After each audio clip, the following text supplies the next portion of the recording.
review the laws and make proposals for reform. In making proposals for reform, we have to ensure that we take into consideration the customs and values of our people of Uganda. That is one aspect. Our other mandate relates to, well, fine, now you've come up with a piece of legislation. We also have a mandate to simplify it so that the laws can be known to the people. We do also have a mandate to translate those laws into our Ugandan languages.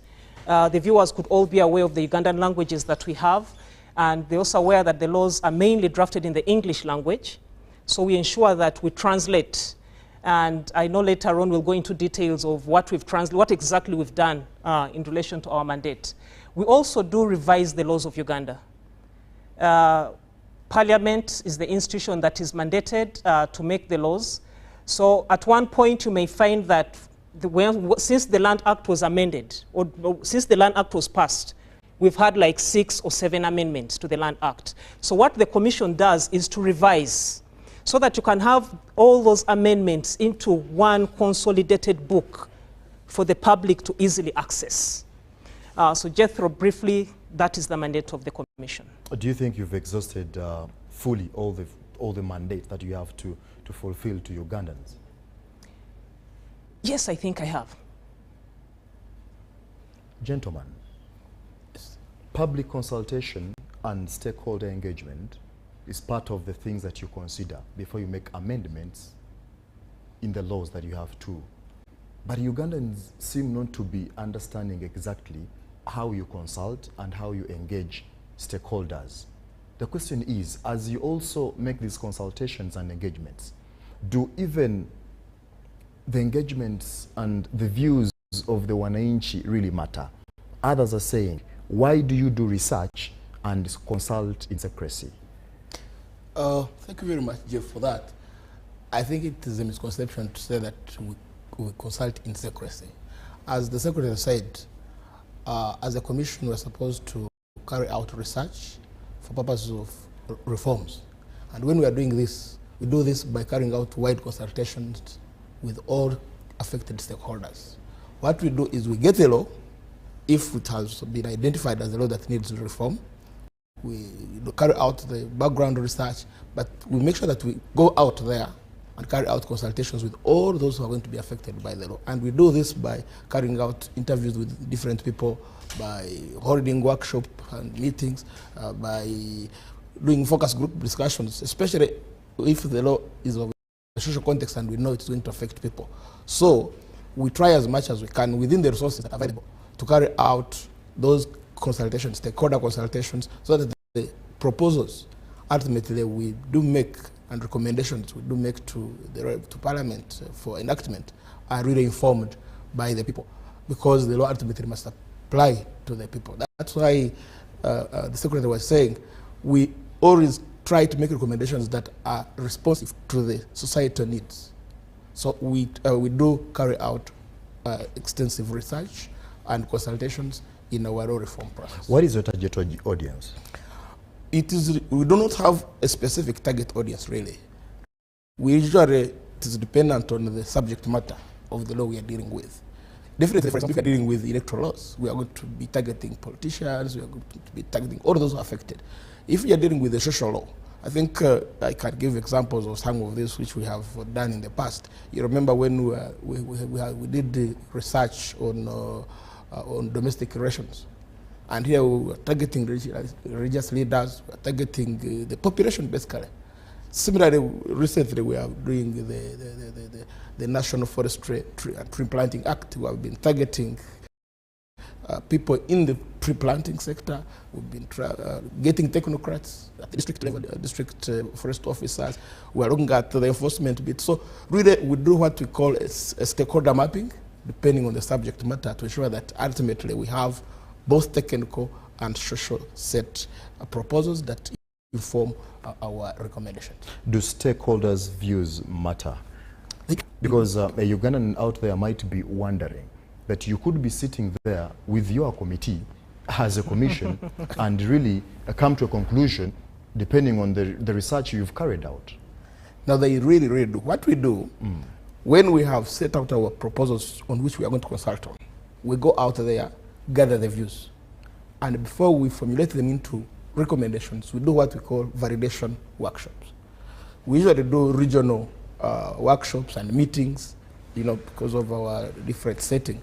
And then when we have gathered the views, analyzed the data that we have collected, we then now call what we usually call the national workshop that targets all people from the different regions that come together and give the blessing to these findings that we have found. And then based on that, the recommendations are tailored based on what the people have agreed. Secretary, you talked about reviewing, because part of your roles you have to review and simplify laws for Ugandans. As you're explaining, you talked about translation. How far have you gone? Because remember, this commission has been in existence since 1990, Secretary. That's right. How far have you gone as far as translation is concerned? Thank you, Jethro.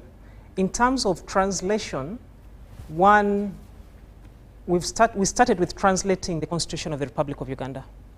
And we've translated it into 56 Ugandan languages.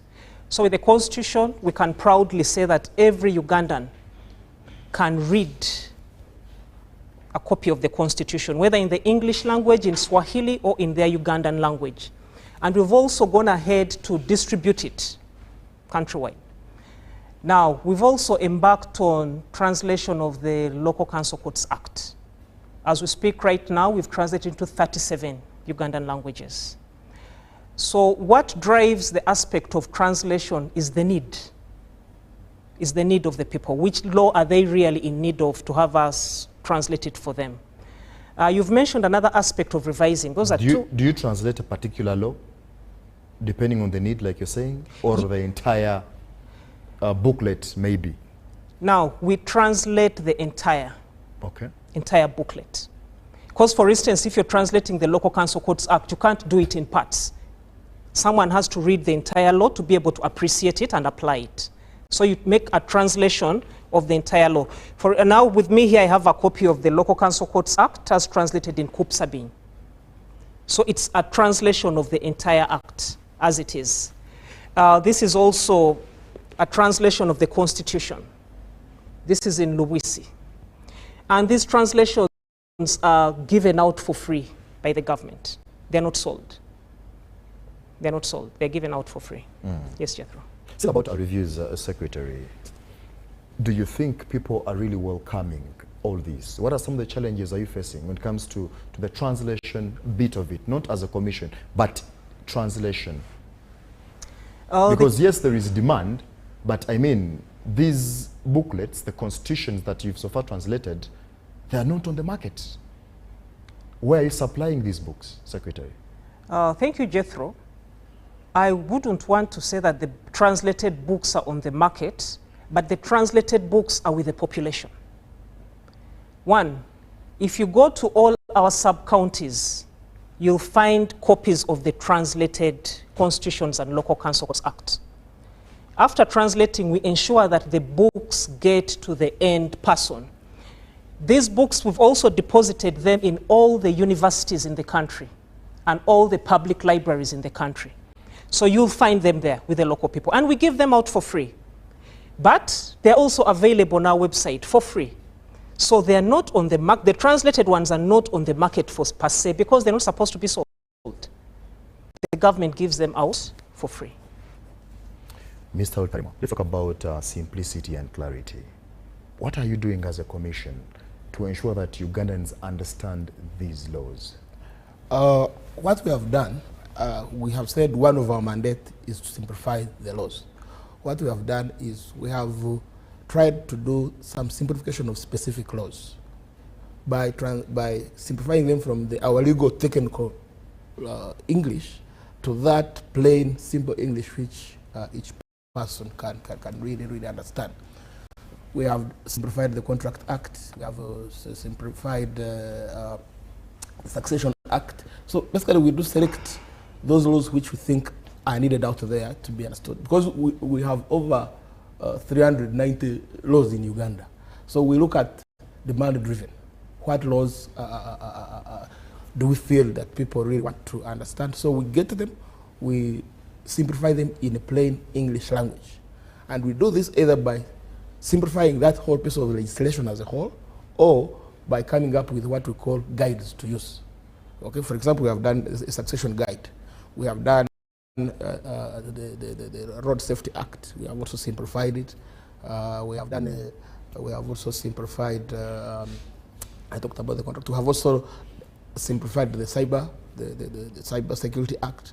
We have simplified the Copyright and Neighboring Rights Act. We have done a guide, and then so we do speak on a law, and then if we see the demand that it is and the need to understand it, we simplify it. After simplifying it, we disseminate the simplification.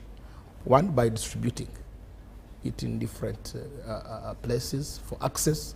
Then we also carry out a sensitization program on those specific pieces of legislation. I've also done actually a guide, a simple guide on Chapter 4 of the Human Rights of Uganda, because we see it is crucial that people must know their rights. So we did a simplified guide on human rights and constitutional obligations.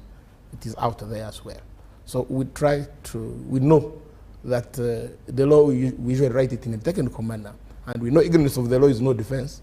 So we try as much, we pick on the law and then simplify it to that plain language where it can be easily understood. The 300 plus laws you're talking about, yes, are these in the Constitution or they're in the Red Book? I understand you have the Red Book, you also have a Blue Book, right? Yes. Yes. Okay. As a mission, one of our core mandate is to revise and update the laws of Uganda. Now, we have what we call the statute book. Now, this statute book is one which consists of all the 300 plus laws that we have. So every 10 years, we do revise and update this law. We apply the statute book to ensure that it is consistent, it is clean, and easily accessible. And what do we mean by revision? Because our law says we can do this by removing spent laws, obsolete laws. Now I mean, you know, there are laws which are made for a specific period of time. So when that time ends, this law will have achieved its time. So what we do, then there's also amendments which come in, and others are repeal. Repeal is when you cancel out a law. Then you have these new amendments which bring the introductions. So what we do, we clean up the whole statute book by removing those spent ones, the obsolete ones. We introduce the ones which come. For example, when a law is enacted, like recent, it is given just a number of the year, but it does not have a chapter. So what the statute book does, it chapterizes all the laws and gives them chronological chapterization. We're starting with the Constitution, which I think is in Chapter 1. So we prepare this book and put it into one single consolidation of different volumes, which are 14 in number because the laws are many, which to the lawyers out there and those who are familiar to it is what we call the red volumes. So these red volumes do consolidate all the acts of Parliament. All the laws which are passed by Parliament are put in that one statute book called what we call the red volumes. Then we know we have other laws now, which below Parliament, which are done by ministers, which are done by local authorities, which are done by authorities, which also by authority given by the Act. So we call those ones subsidiary laws. You can call them, the others are the fathers, these are the children. Okay? So these children, I know many people out there know ordinances, which are done by districts. They know bylaws, which are done by the lower local governments. So all of those, we call them subsidiary laws, and we also clean them up. Actually, right now we are into the final stages of completing that exercise of cleaning up the subsidiaries. So we get all the subsidiaries now and put them in another book, which we call the blue volumes. And last year we launched the red volume, which is now as up to date as of July 2024. So we have now a new updated statute book as at 2024, which is at the cost of 2.5 million, all the 14 sets. And it is accessible both in hard copies and soft copies. This is what I mean, Jethro. This is chapter 1. So the red volumes look like this. So this is chapter 1 now, which has the Constitution, according to how they have been chapterized, the Constitution, the Acts of Parliament, the Interpretation Act, the Law Revision Act, all those embedded in here. So these are 14 sets. 14 sets which consolidate all the laws now. And like I said, it is accessible both online. Okay. Secretary, you are researchers, right? Yes, yes we are. Now, according to what Mr. RUTAREMWA is talking about, you really have a lot, you have a lot of work to do. That's right. As a commission, you're the secretary of the commission. Take us through the breakdown of your committee that you work with, because Ugandans need your services across the country. Yes. How do you come to a conclusion to come out and say, now, this is what we have concluded on? Thank you, Jethro. Now, I'll pick it from a point of, if you've chosen a piece of legislation to reform, okay, how would you pick your committees that you'd work with? Now, what Kenneth mentioned, he says we do mapping. Now, since, as you've rightly said, we are a research institution, we do sampling. So you have to understand the different stakeholders in the country that are interested in that particular piece of legislation. But now, first of all, you start with the line ministry, which is the line ministry that is responsible for that piece of legislation. And we work in collaboration with the various government ministries, departments, and agencies. So those are our first committees. Now, we also work with what we call the technical working group. Now, these are usually technical people in that specific area of the law. For instance, if it relates to copyright, having identified, for instance, the Ministry of Justice and Constitutional Affairs, the immediate government institution that should also immediately notify is Uganda Registration Services Bureau. So they will form part of what we call the technical working group. Now, that is just a group that receives the issues, discusses, and they fine-tune them. But remember, we are not making that law for the people at the center only. These are laws that are going to affect everyone in the country. So when we get down to the countryside, now there we also use different aspects of sampling. For instance, when we were working on the review of the Copyright and Neighboring Rights Act, we reached all the different categories of stakeholders in the different districts.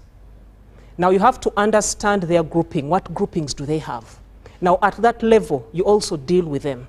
Either, as Kenneth mentioned, you can form committees in their groupings and hold a discussion with them based on what you've discussed with them. You also guide them based on the law, because you may want something which we cannot put in the law due to various reasons. So we'll give you that legal guidance. But also to mention, once you've come up with all your recommendations, before a law is passed, it's a requirement of government that you have what we call a regulatory impact assessment report. That report must clearly provide for the stakeholders that you consulted. If you don't list all the stakeholders that you've provided, a cabinet may not consider your proposals. So really we work with committees both at the national level, at the district level, and depending on the piece of legislation, at times even at the village level. Yes. Secretary, Mr. RUTAREMWA talked about availing the laws both online and in hard copies, that is soft and hard copies. That's right. But I do understand that online, you're selling this. Yes. A wananchi has to put in something to receive what they have to receive. Why are you doing this? Yes, thank you, Jethro. Now, the online version of the law is what I can call, it's a new product. It's a new app that was developed by the Commission so that the laws can easily be accessible to the people. Now, the cost that we attach to the online access is something minimal. If you do your calculations well, it comes down to around 500 shillings per day to enable you access the laws. Now, this cost, it just helps us to meet some overhead costs that we have. It's an application that we are still developing, and we still receive some demands from the stakeholders. Please, can you incorporate this? Can you do this? Can you ensure that we have real-time amendments in those laws? We have some licenses to pay for. But I also want to believe that we'll reach a point where the app is developed, it has stabilized, and it will be free. So it is just something that it was initiated, something still young, something that is growing, but with time it will be free. So currently it's at a minimum cost of around 500 shillings per day. Because what Ugandans want, once I go to Google, can I easily access? I've already paid for my data, so why not access this information? It is very vital, Secretary. Yes, it is. It's very vital, and that's why I've said with time. And it's something that is going to happen in the near future. It will not take long. Before you go for that short break, a gentleman here, David Obong, is saying he has never seen a copy of any translated constitution. How true is that? I do not know. I appreciate the efforts of the Uganda Law Commission. However, why don't you revamp our sub-county courts to easy on the tedious and time-consuming process of Chief Magistrates Court? Is that under your docket, Secretary? No, that's under... That's the judiciary, right? Yeah, yeah, but we can still... Kindly.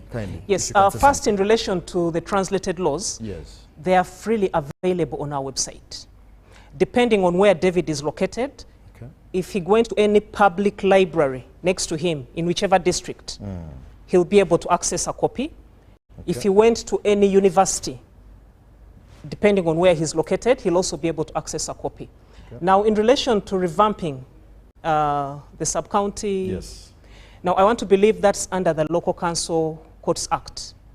That's where they get their mandate. I don't know why he wants it revamped. He's not given us the reasoning.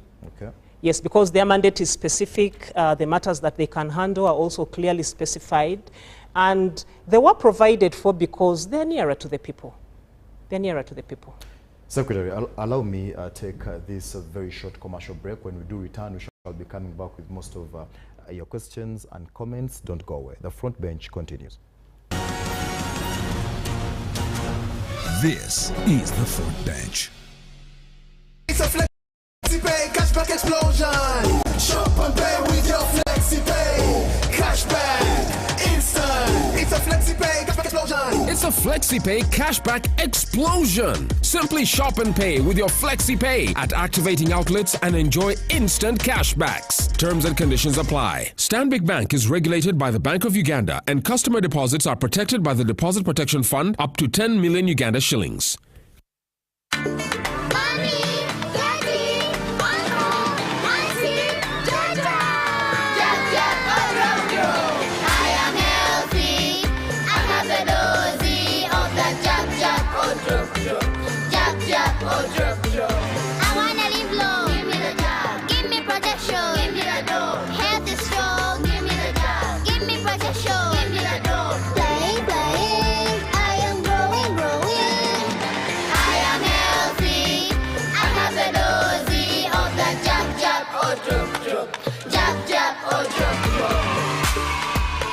Parents and caregivers, remember to immunize your children 9 times from birth to 18 months to protect them against vaccine-preventable diseases such as measles, rubella, polio, pneumonia, hepatitis B, tuberculosis, tetanus, meningitis, yellow fever, diarrhea, whooping cough, diphtheria, and malaria. All vaccines used for immunization are safe, effective, and free. This message is from the Ministry of Health with support from UNICEF, WHO, and partners. Hello, Kampala, Uganda. In response to the national call of strengthening the traffic security, Good Products Group HGO brand has officially launched the rider selection campaign. Registration is now open. Visit www.riders.hgo.com. Complete your registration now for a chance to win exciting prizes including motorcycles, exclusive HGO gift boxes, and official rider vests, all while promoting safe riding awareness. This is how to participate. Pay the registration fee, invite 3 friends to form a team of 4, and your registration fee will instantly be refunded. Begin your journey of honor today. Don't miss this opportunity. Join the challenge, promote road safety, and become a pioneer rider. For details, visit the official Good Products website at www.hgo.com or call toll free 0800-335-555 or visit our offices at Kingdom Kampala 3rd floor to register now and win prizes worth millions. This is the front bench. This is the front bench, ladies and gentlemen. Thank you so much for keeping it UBC. By the time we went for that break, I've been sampling some of your questions and comments. Thank you guys from wherever you're watching from. Anita Kisha says, thanks for the program. Can the translations be found online? Like, can one download them from Google? Because some Ugandans may not be knowing those centers that the Secretary is talking about. Secretary. Yes, whatever is on our website can be downloaded. Okay. So the translations can be downloaded. Yes. All right. This is the gentleman didn't put their name. Abraham from Boyende says, thanks, Bwana Kenneth, for hosting. The Secretary said after translation of those books, they are distributed to the sub-counties. I have worked at the sub-county for over 15 years, but I've never seen such copies being distributed. Can the Secretary tell us which particular office do they give out those copies? This is Abraham from Boyende in the East. Secretary. Yes, thank you, Abraham, for that question. Now, Abraham, if you went to Boyende, you'll find copies of both the Constitution and Local Government Act as translated at the district level. So we have some districts that do have libraries. They are there. In also Boyende, you go to the office of the sub-county chief. Now, the sub-counties don't have particular libraries per se, but at least some of them have shelves where these books are. So they would be able to access them. All right. They would be able to access them. Even the cow's office. Even the cow's office, yes. Okay. They're there. I think this sensitization, Secretary, this is what Ugandans are really missing. I know. As a commission, you need to do more. You're right. Ideally. You're right. This is David Bagaya. He would like a copy of the translated constitution in Uganda. How can he get a free copy? Secretary, kindly take it away. Oh, David, you can right away access a free copy from our website. However, if one time you're within the city center, you can pay us a visit on 8th floor Workers' House, and we'll be glad to share a copy with you. All right. Someone is asking, I would like to know if the guests in studio have any information regarding to the decision of the Law Council to return law pre-entry for admission at the bar. This is Andrew Ainemukama. Thank you, Jethro, for that question. If not, I mean, you can... But yeah, no, that is something that is squarely under the mandate of the Law Development Center. All right, that's okay. Yeah. And Law Council. And Law Council. So. Is it a law now to take the people to the army court? All right, this is... some laws have become obsolete, but because they do not directly affect the common citizens, they have been ignored. Law on adultery. This is Dr. Epodoi Joseph from Soroti. I think Epodoi has not yet understood what we are talking about. No, he has understood. He has, okay. But I think under the law revision, some of those spent laws and absolute laws were addressed, and specifically adultery was one of those that was addressed under the law revision Miscellaneous Provisions Act of 2023 or 2024. It was addressed. Some of those laws were addressed. And by the way, let me also emphasize this, that as a commission, any person out there can write to us and bring to our attention what area of law they think has become obsolete, and then we can look at it, or which law they think, which area they think is unregulated, which we can, look at it. So anyone out there really can write to us, and we can consider this and see what we can do. All right, let's talk about amendments ordered by courts. That is, as far as law is concerned. Why do you usually take long to address these issues? When a court makes a law, in our legal circle, we always have the issue of whether, if court says this law is bad or is good, that it should be taken on immediately. It is an argument, really. All Parliament has to take a step. We have in the past looked at the court decisions and went back to carry out research on some of those areas that they have recommended. If you remember, we did research on sentencing. There was an outcry about courts were saying, look, life imprisonment cannot be the 20 years. should be the life of the convict. So we went out, we did research on that area, and we made recommendations, and I'm happy that later Parliament picked on it and clarified it in an amendment. So we do pick on some of these court decisions, we carry out research on them, and we write to Parliament, and we do send to the line ministries, who are then supposed to present them to Parliament for enactment. So our viewer out there need to know where our mandate stops. For us, we do carry out research, make recommendations for Parliament through the line ministry to address. So we may not go out to finalize the enactment, but our role stops at making those recommendations. But also, you do amend laws, right? We don't amend laws, we propose. You propose. We make recommendations for the amendment. Very good. Yes. Putting that into consideration, let's talk about the already existing books that have been written so far. We have Ugandans who have cases probably following particular laws. Now, here comes a time where you have to propose, maybe to make a few changes here and there. Do you put that into considerations? Don't you think there are Ugandans that are affected in one way or another when it gets to the courts of law? How do you balance that? When we are making a law or making proposals for the law, we do look at what we call harmonization of laws. Okay? We have that principle that we need to look at the harmonization of laws. So we look at the existing laws in their format. We make sure that what we are doing does not contravene probably matter, which is what? Which is still in court. But that scenario is rarely encountered, that you're going to face it in practice. Secretary, are you saying something? Are you adding something on what yeah, no, Mr. RUTAREMWA is saying? Maybe to add on to what Kenneth has said. Yes. One, you can't stop a parliament from amending a certain piece of legislation. And it depends on the timing of when the law is passed, when it's gazetted and the like. But one, for instance, I'll start by saying, if, for instance, there's a court decision, you cannot make a law. You cannot make a law that will affect that court decision.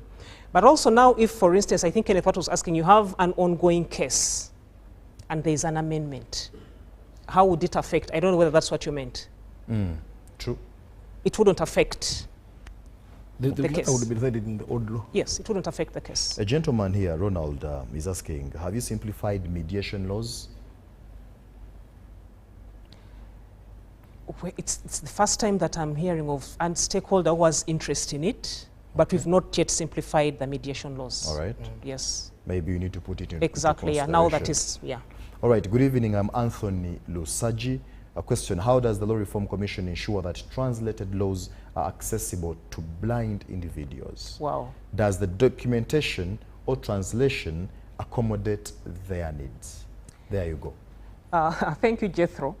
Yes, we've mainly talked about the amendments, the translations, but also for the blind, we've transcribed some laws. I'll start with the Constitution of the Republic of Uganda. We have transcribed the Constitution into Braille. Okay. So for our sisters and brothers who are blind, at least in terms of the Constitution, they can access it. And this also was given out freely to the people. In addition to this, we've also transcribed the Employment Act into Braille. And these are all given out for free. We map out the stakeholders that do require them, and we do share out these books with them. This is one of our latest products, which we've just finalized a few months ago, and we are yet to distribute it. And we've also transcribed the Children Act into Braille. So when you go to all these libraries we've talked about, you'll find all these books. They're there. Okay. They're there in all these libraries. Even the blind. Yes, even the blind. And with the associations, the School of the Blind, if you go to Ntinda, you will find them deposited by the Commission. All right. Thank you. Kerera Godfrey, why do you not advise the government to involve LC1 to know how to translate the law? We do. Yes. By the way, when we are undertaking translations, believe me, between me and Kenneth, I think I know more local languages than he does. But I may be able to understand, but I cannot read and write. So what we do when we get to we identify the districts or the districts where those local languages are spoken.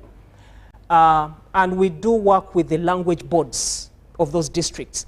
Now, obviously, our entry point is the Office of the Chief Administrative Officer, who will identify for us the people within the district who can read and write in that local language. And in most cases, we work with the local councils. So we do work with them.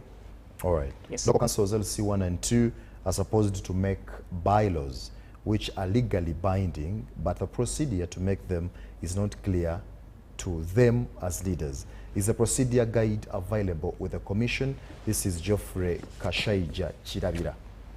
Well, I think Jethro will need some time, will need to come back. Yeah, no, you will. We shall have you back. We do have to come back. Now, the Commission did come up with a handbook on making ordinances and bylaws in Uganda. It's a very simple book with lots of pictures, and we've also distributed it. I think the challenge could be that people don't know where to access, and it's also something that is available on our website for free, and it can be downloaded. So if you go through this handbook, it will clearly guide the local councils on what to do when they want to make those bylaws. Okay. All right. Someone here from Arua. Oh, this is Bagaya. All right. I did sample your question. How often are the law reforms made? And is there impartiality to meet the legal interests of the citizens, or they are to help? Is there impartiality to meet the legal interests? Kenneth, you want to take it? Yeah. I think, like I explained earlier on in the process of how we do our law, first of all, let me inform the viewer that the Commission is independent. And the Act says it is independent, and when we are carrying out our research, we carry out our research with an independent mind as a Commission. So we ensure that really the views we gather, we look at them with an independent mind, so that the proposals do address all concerned stakeholders. All right. Kenneth, let's talk about the challenges that you do face as a Commission as you execute your mandate. One, I must say, research is expensive. Traversing this country to carry out research, you have financial constraints here, gathering the views. So one of the biggest challenges that we have is really our capacity to move around and carry out these consultations as we do our work. So it's much into how much do we put into this research and how far can we go. That's why probably we are central. That's another challenge. We are central. We are not at regional opposition in other areas. So our outreach really now still remains a challenge. And we really face all these challenges that are faced in the research. When you're carrying out research as a research institution, you're going to get different varying views. And how do you harmonize them to ensure that you have a position that is going to, that is representative of the majority becomes a challenge. For example, if you are looking at laws that have a political connotation, you are going to have a lot at stake in terms of how do you harmonize these views. But so those are some of the challenges. We try as much as we can to remain independent, like I've said, so that we try, to solve some of these challenges when we encounter them. Someone is asking, why did the Law Reform Commission revise the MDI Act Cap 58 in 2023 to apply to large circles when Parliament had rejected this proposal? In doing so, did the Law Reform Commission undermine Parliament? I don't know. Thank you, Jethro. Now, there are two pieces of legislation that relate to SACCOs. One is the MDI, Microfinance Deposit Taking Institutions Act, and the other is the Tier 4. I know we've had a few stakeholders who have come to our commission to make that clarification. I think it relates to either Section 3 or Section 4. Now, what we did during the revision exercise, there was a provision in one of the laws, I think in Tier 4, which was a cross amendment in one of the laws. So during the revision exercise, when you are cleaning up, you put back sections. For instance, if the Children's Act has a provision in the Employment Act making a cross-reference to it, when you're revising, you ensure that the sections that relate to the Children Act are put together. Now, that is exactly what we did.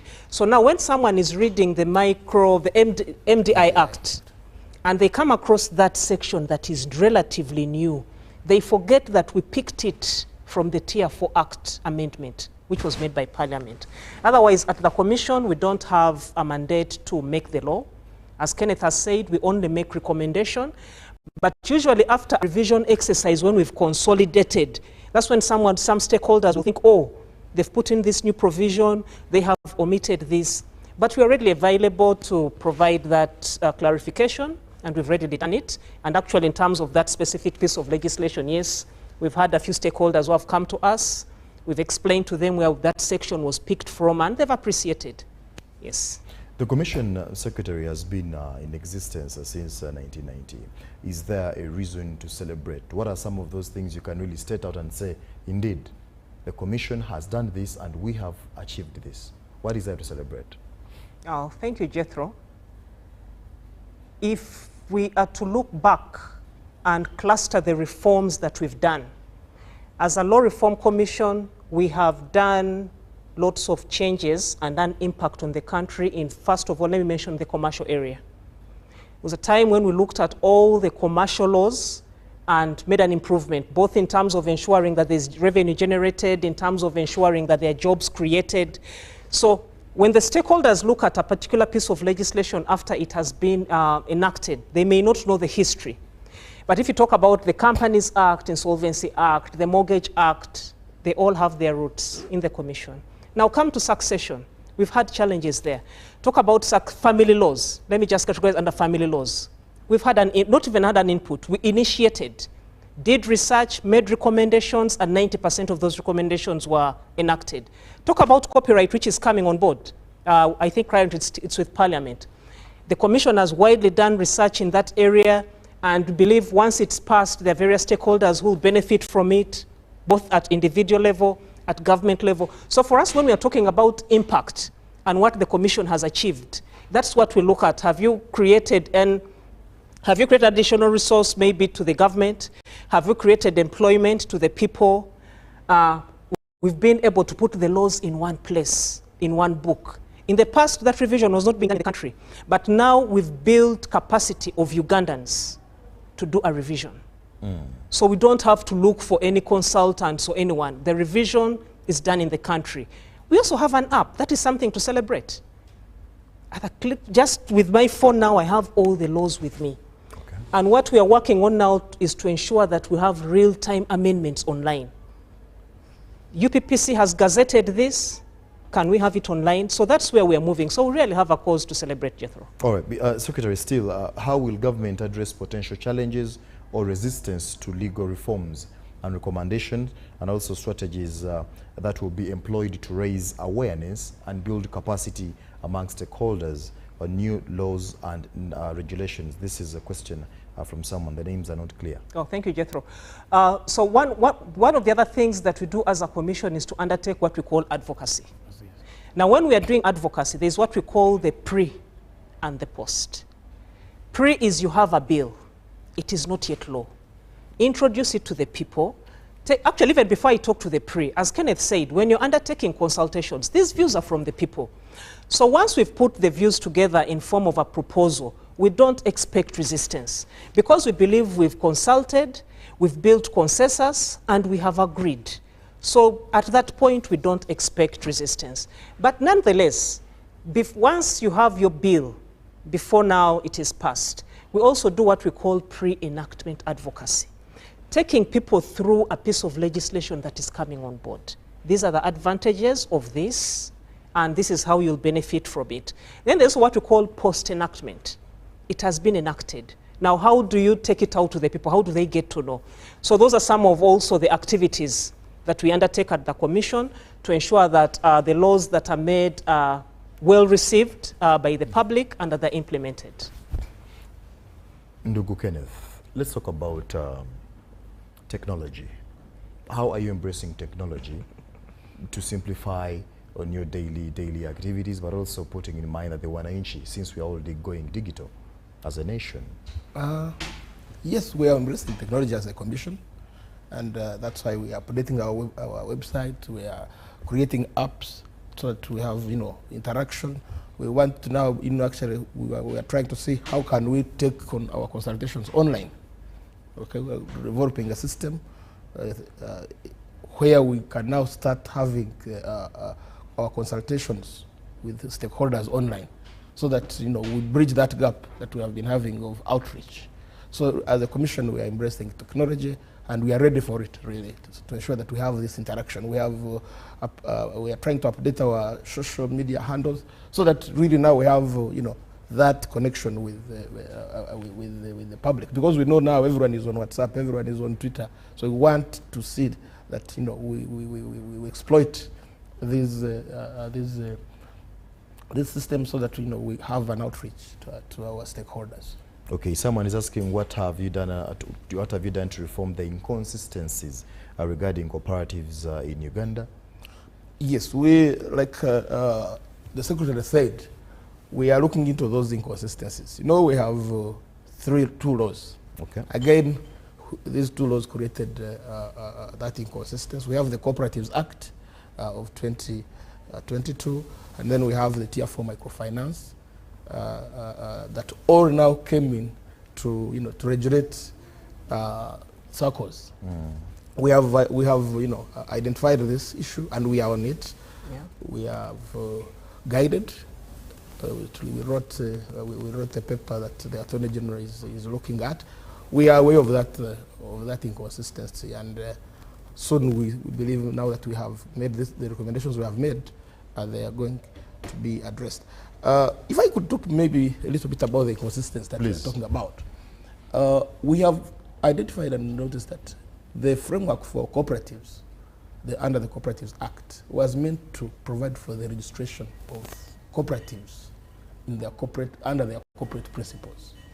Then the Tier 4 Microfinance Act came in now to regulate and supervise circles that were offering financial services. We must look at the difference in terms of how they operate. So we are saying this is the time to distinguish between cooperatives for purposes of the corporate principles, but then realize that circles which offer financial services have that component of financial services where people's money is being saved, and know that they need a regulatory framework that has prudent supervision. Okay, so that's the line we are taking to say, let's have the regulation separated in terms, so that you have consistency and you have prudent financial management systems for circles that offer financial services. Before I cross to the Secretary, your last words, our time is running out. Where do you see the Commission in the next 10 years or so, as you give your last remarks? To me, I think the Commission is doing a great job in terms of the achievements that we have set. And we have said in our mission that we are here to transform, okay?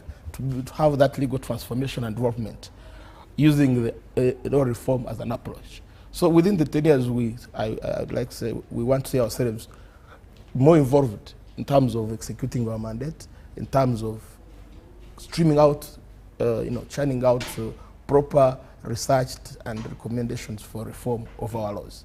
And probably to have much interaction with the public, so that when they see that there's an area that requires to be addressed, they can pick on it and bring it to the Commission for consideration, and then so that we have properly arranged laws that are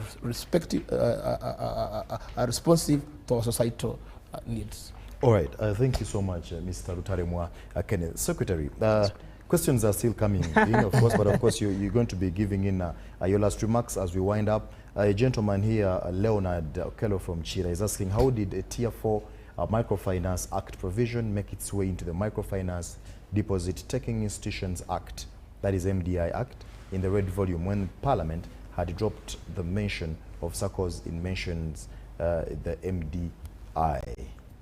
Okay, how can technology be used to improve access to legal information and education for marginalized communities? This is Richard from Soroti. Good evening, John from Lira. Why is there delayed justice in Uganda, yet these laws are in practice? Okay, thank you. This is Millian here, a law student from IUIU. I believe we also need a mental hospital at law school, because I've seen many colleagues having mental breakdowns. All right, thank you so much for watching the show. Alex Orom from Kitgum, All right, more clarification from the PS on the issue of translated version of the Constitution. All right, and one last one is how can legal reforms support the development of key sectors such as agriculture, ICT, and tourism in Uganda? Secretary, the floor is yours. I've just sampled some of those. You can pick one or two as you give your last remarks in about 2 to 3 minutes. Thank you, Jethro. One, obviously the time is limited. Yeah.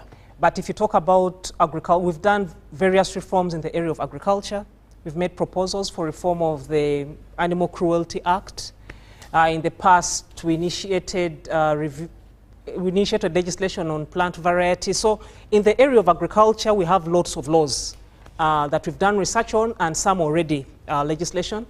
In the area of technology, the Electronic Transactions Act, Computer Misuse Act, Electronic Signatures Act, those are all products that originated from Uganda Law Reform Commission. So it's just that we don't have enough time to speak to all of them. But if someone visited our website, all these study reports are there. And if you don't find any piece of information that you're looking out for, our contacts are on the website. And believe me, you'll get a response in real time in relation to your question.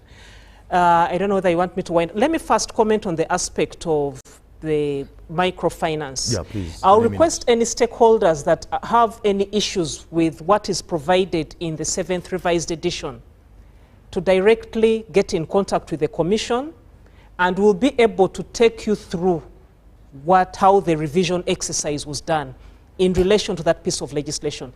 Because to a lay person just reading the law, if you look at the amendments before they were put together, it may be very difficult for you to appreciate the fact that 4 or 5 different amendments were reviewed and different sections that relate to a particular piece of law were consolidated or put where they belong. So I'll repeat it again, at the Commission, we don't introduce new amendments in the law. Whatever is contained in the red volume is what was passed by Parliament. Okay. But what the stakeholders have to appreciate is that there were different amendments. Now, when you consolidate them, that's when someone realizes, oh, there was also this piece of legislation here. There was also this section in this place. So that's why they think that there were some new introductions in the acts. But we did not do that. All right, your last remarks. My last remarks, to Jethro. One, I would want to encourage the viewers to always visit our website. The Commission, we want to make the Commission the first point of call for laws. Anyone looking for any piece of legislation, any guidance that you want, please visit our website. If you can't get anything that you want readily on the website, our contacts are available on the website, and we're there to serve the public, which we do freely. We don't charge, by the way, because it's a government institution, and that's what we are paid to do as civil servants. Thank you. All right, thank you so much, Secretary to the Commission, Jackie AKUNO, for sparing time. Thank you so much, Mr. RUTAREMWA Kenneth, one of the senior officials within the Commission. Thank you so much for sparing time. Ladies and gentlemen, a lot of things are going on within the Commission, but of course I've tried to summarize some of your questions, and I do believe that some of them have really been answered too. But if they are not, the Secretary has told you that kindly visit their website, of course, for more information, and of course any updates as they keep coming in. From me and the entire team, thank you so much for watching The Front Bench. I am Jethro Kasaiji. From me and the entire team, it's a good night. Oh, you got